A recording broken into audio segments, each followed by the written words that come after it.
Di video kali ini kita akan bahas dan ngobrol soal behaviorisme. Ada beberapa hal dari behaviorisme ini sebenarnya banyak teoremanya. Ada koneksionisme, ada pengkondisian klasik, ada pengkondisian kontiguitas, dan pengkondisian operan. Di video kali ini kita akan lebih fokus ke koneksionisme, dan untuk topik-topik selanjutnya, pengkondisian klasik, pengkondisian kontiguitas, dan pengkondisian operan akan kita bahas di video-video selanjutnya. Oke, silakan disimak.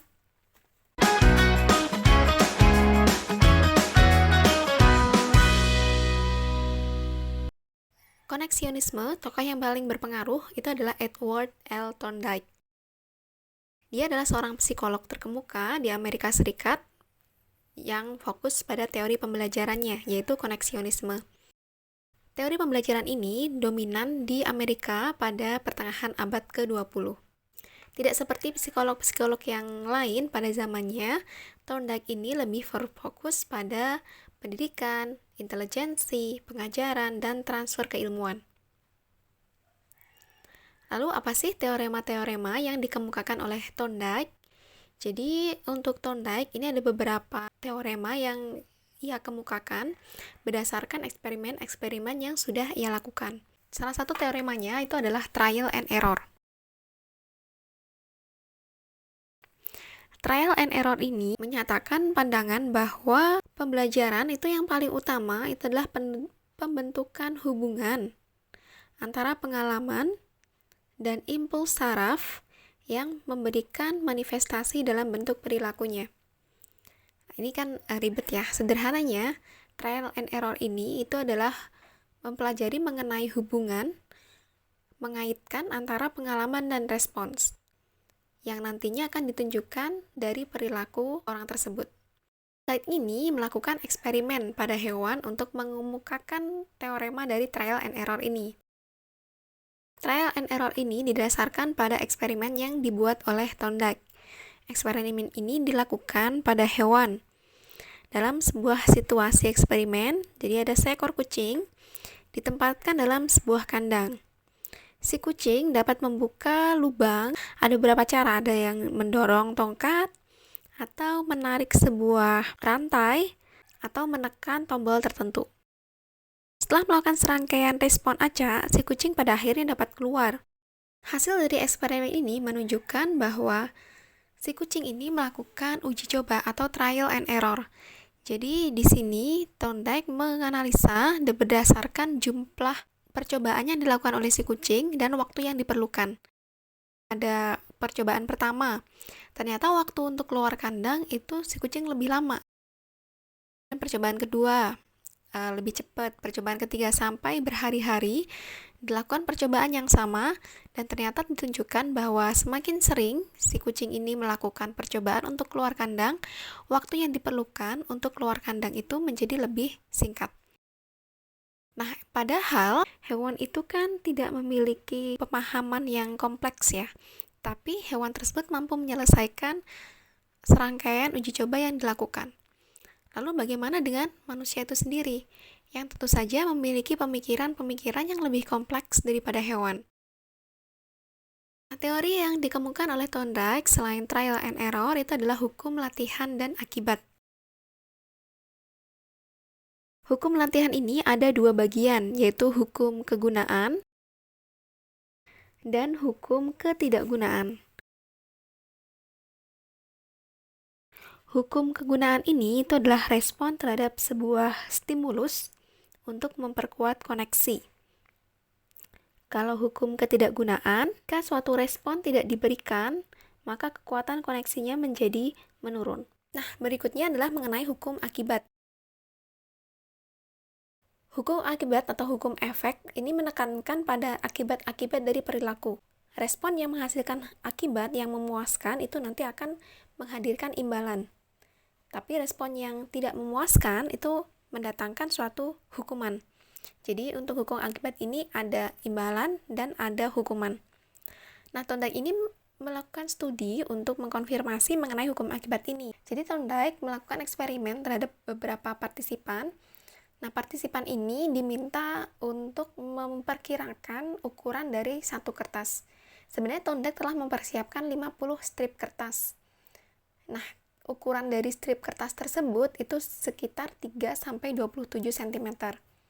Tapi Thorndike juga mempersiapkan satu ukuran kertas yang lain untuk pembanding, yaitu ukuran yang 10 cm.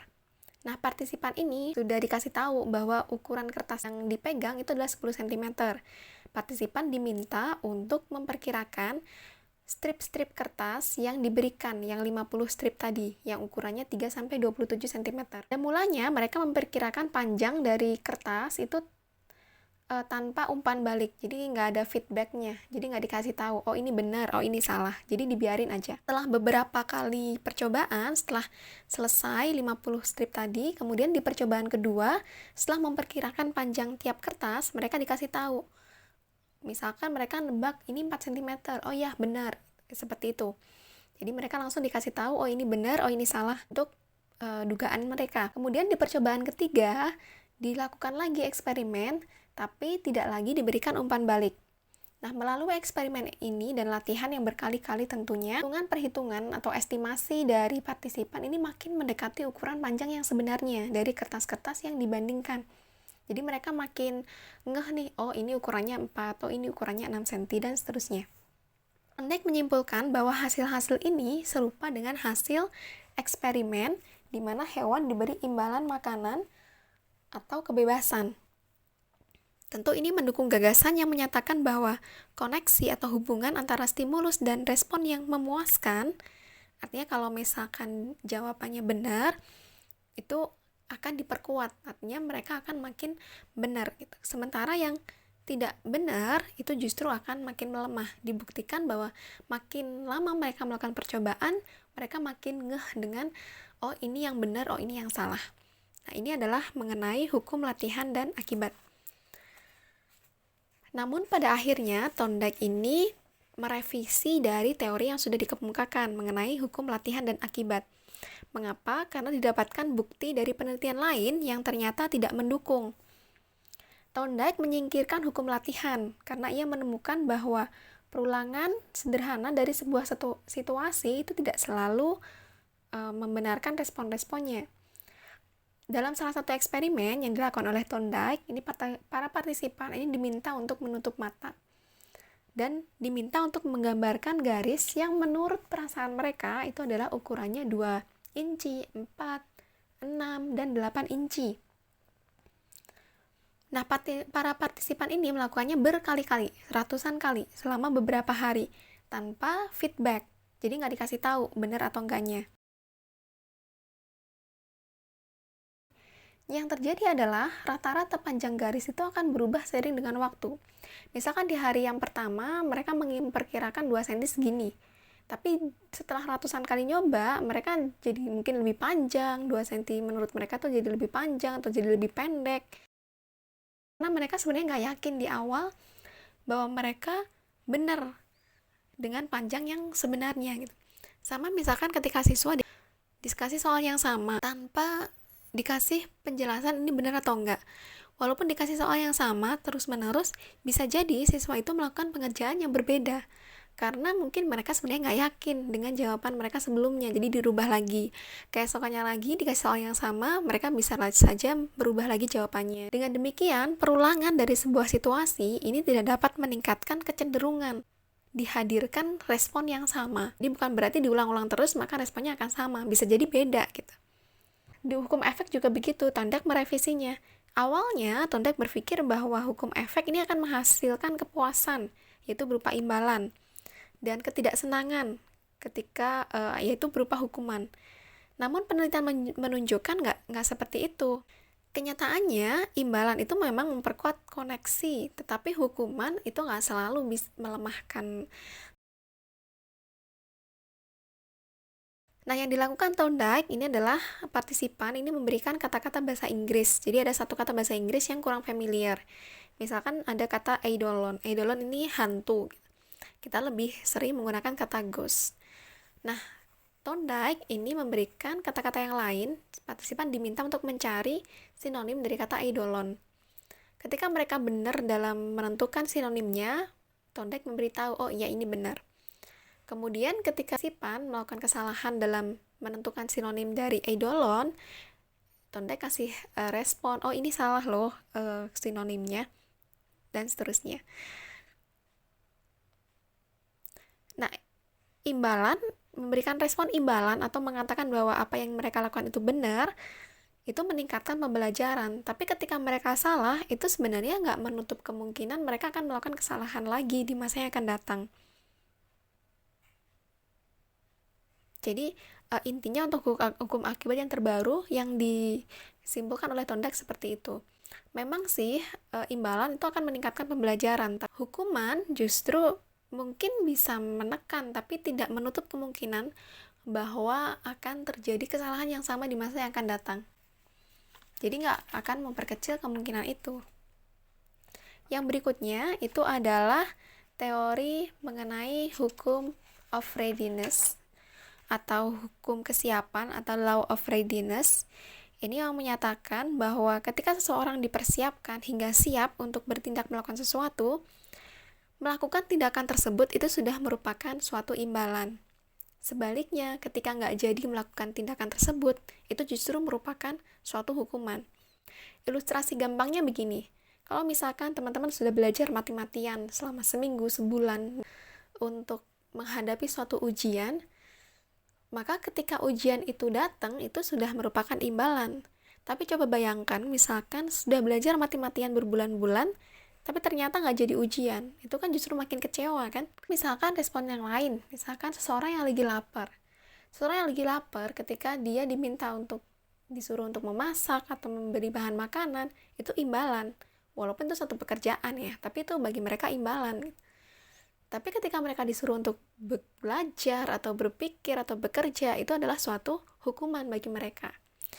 Orang saya kan lapar gitu, kenapa harus dimilih untuk belajar gitu. Coba dikasih pekerjaan yang lain, misalkan diminta untuk belanja kayak atau diminta untuk masak kayak, walaupun itu satu pekerjaan, itu bagi mereka adalah suatu imbalan. Nah, lalu bagaimana dengan pembelajaran? Sebenarnya konsepnya sama. Jadi ketika seorang siswa ini tidak siap untuk menerima pembelajaran atau misalkan kemampuan mereka kurang untuk menerima suatu keterampilan tertentu, melakukan belajar atau melaksanakan pembelajaran pada saat siswa nggak siap, ini justru merupakan suatu hukuman bagi mereka.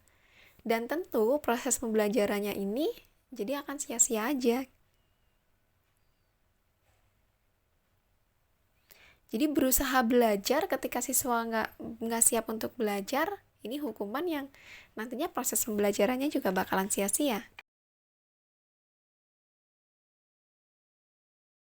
Kemudian Thorndike mengemukakan beberapa teorinya. Lalu apa sih Thorndike, kontribusi Thorndike dan pemikiran Thorndike mengenai pendidikan itu sendiri? Jadi ada beberapa hal. Yang pertama adalah prinsip pengajaran. Guru itu harus membantu siswa membentuk kebiasaan yang baik. Jadi yang intinya adalah membentuk kebiasaan. Jangan berharap bahwa kebiasaan itu akan terbentuk sendiri. Jadi memang harus dipaksa. Tapi jangan sampai membentuk kebiasaan yang nantinya harus dirubah. Jadi bentuklah kebiasaan yang ya nantinya akan long lasting. Itu yang baik, yang akan berlangsung terus-menerus gitu. Kebiasaan bangun tidur pagi dan seterusnya yang nggak harus dirubah nantinya. Kemudian jangan membentuk 2 atau lebih kebiasaan ketika satu kebiasaan saja udah cukup. Kalau satu udah cukup ya udah satu aja, yang lainnya nggak usah gitu. Jika hal lainnya berjalan sesuai harapan, maka bentuklah kebiasaan dengan cara yang sesuai dengan sebagaimana ia nanti digunakan. Misalkan kebiasaan untuk berangkat sekolah jam 7 pagi gitu. Mungkin biar mereka terbiasa bahwa nanti misalkan one day mereka bekerja, mereka akan harus terbiasa untuk bangun tidur pagi dan seterusnya. Kemudian mengenai rangkaian kurikulum. Sebuah keterampilan atau suatu keahlian itu harus diperkenalkan pada saat atau sesaat sebelum keterampilan tersebut dapat digunakan dengan cara yang sesuai. Jadi sebelum keterampilan tersebut benar-benar dipakai, itu harus diajari terlebih dahulu. Makanya kita perlu sekolah. Jadi sekolah itu difungsikan untuk mempersiapkan seseorang sebelum benar-benar masuk ke dunia kerja. Nah, keterampilan harus diperkenalkan pada saat siswa sadar bahwa mereka membutuhkan keterampilan tersebut untuk mencapai tujuan yang bermanfaat. Jadi misalkan kita ngajarin matematika nih, siswa tuh harus sadar bahwa mereka butuh matematika untuk mencapai tujuan mereka. Yang ketiga yaitu ketika keterampilan tersebut paling cocok dengan kemampuan siswa dalam hal tingkat kesulitan. Artinya harus level. Misalkan mereka masih SD nih, otomatis ya kita harus kasih keterampilan yang sesuai dengan level mereka. Yang berikutnya, keterampilan tersebut harus selaras dengan level, tipe emosi, selera, serta kecenderungan naluri dan kecenderungan yang didasarkan pada kemauan sendiri. Jadi harus berdasarkan atas kemauan mereka, emosi mereka. Yang terakhir, yaitu keterampilan harus ditunjang optimal oleh pembelajaran yang diperoleh sebelumnya. Jadi nggak boleh tumpang tindih. Misalkan sebelum mempelajari perkalian, ya siswa harus belajar tentang penjumlahan, tentang pengurangan. Jadi nggak boleh langsung loncat-loncat. Atau juga didukung dengan pembelajaran-pembelajaran di bidang studi yang lainnya. Yang berikutnya, mengenai disiplin mental, ini adalah pandangan bahwa mempelajari bidang studi tertentu, misalkan matematika, bahasa, kemudian sejarah, ini dapat meningkatkan fungsi mental secara lebih baik dibandingkan mempelajari bidang-bidang studi lainnya. Nah, Thorndike ini menguji gagasan ini. Siswa diberikan tes intelijensi di awal tahun ajaran gitu. Thorndike memberikan tes intelijensi. Mungkin teman-teman juga pernah dites IQ sebelum tahun ajaran masuk. Kemudian dibandingkan untuk menentukan apakah pelajaran tertentu itu ada hubungannya dengan IQ yang lebih besar. Hasil penelitian ini ternyata tidak mendukung konsep disiplin mental. Siswa yang memiliki kemampuan lebih tinggi pada saat mulai belajar itu membuat kemajuan yang paling baik terlepas dari apa yang mereka pelajari. Jadi sebaiknya kita nggak berasumsi bahwa beberapa bidang studi ini dapat meningkatkan kemampuan mental siswa secara lebih baik. Kita nggak bisa ngeklaim kalau siswa pintar matematika, mempelajari matematika, itu akan meningkatkan kemampuan mental mereka lebih baik. Nggak bisa seperti itu, karena ya Thorndike sendiri sudah membuktikan itu bahwa kemampuan awal mereka yang menentukan mereka berhasil atau enggaknya. Bukan berarti yang matematika, yang bahasa, atau yang apapun. Harusnya kita menilai bagaimana bidang studi yang berbeda-beda ini mempengaruhi kemampuan siswa untuk berpikir serta mempengaruhi hasil akhir yang lainnya. Jadi memikirkannya bukan membandingkan antar bidang studi, tapi lebih ke bagaimana sih satu bidang studi ini bisa mempengaruhi pemikiran siswa. Misalkan matematika, bagaimana sih matematika ini bisa mempengaruhi kemampuan siswa, dan seterusnya. Atau misalkan bahasa, bagaimana sih bahasa ini bisa mempengaruhi kemampuan siswa. Yang tentu saja nanti goalnya ini adalah apa sih tujuan siswa itu nantinya. Lalu bagaimana sih mengaplikasikan, kalau dari tadi kan kita bahas mengenai teori Thorndike. Lalu gimana sih aplikasi dari teori Thorndike itu sendiri? Nah, misalkan ketika seorang guru mengajari para siswa, misalkan bagaimana cara membuat skala dalam peta. Tentu saja sebenarnya seorang guru ini harus mengajari juga nih cara mengkonversi hitungan inci ke hitungan mil.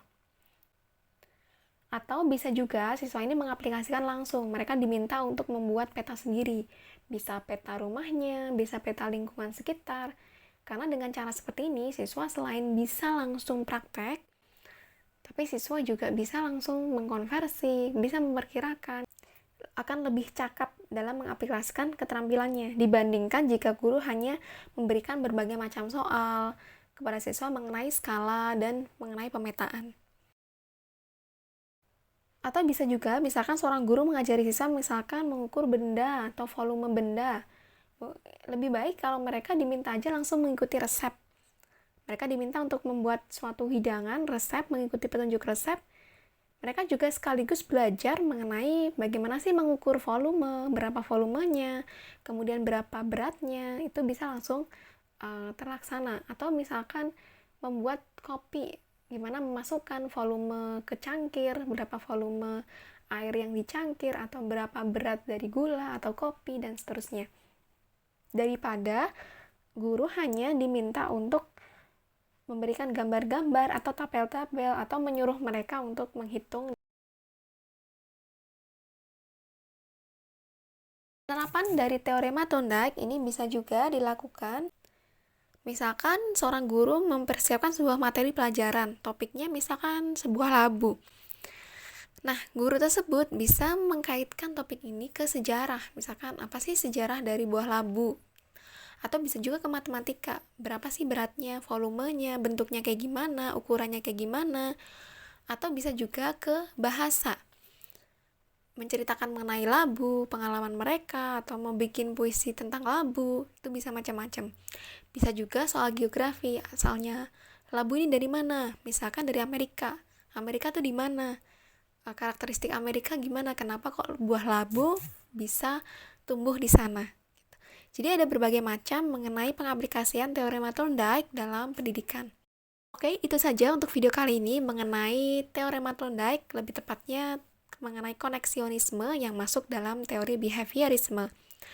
Like jika kalian suka video ini, share jika kalian merasa bahwa video ini bermanfaat, subscribe jika kalian ingin tahu lebih banyak, komen jika ada yang perlu dibahas atau dikomentari dari video kali ini. Terima kasih, semoga bermanfaat.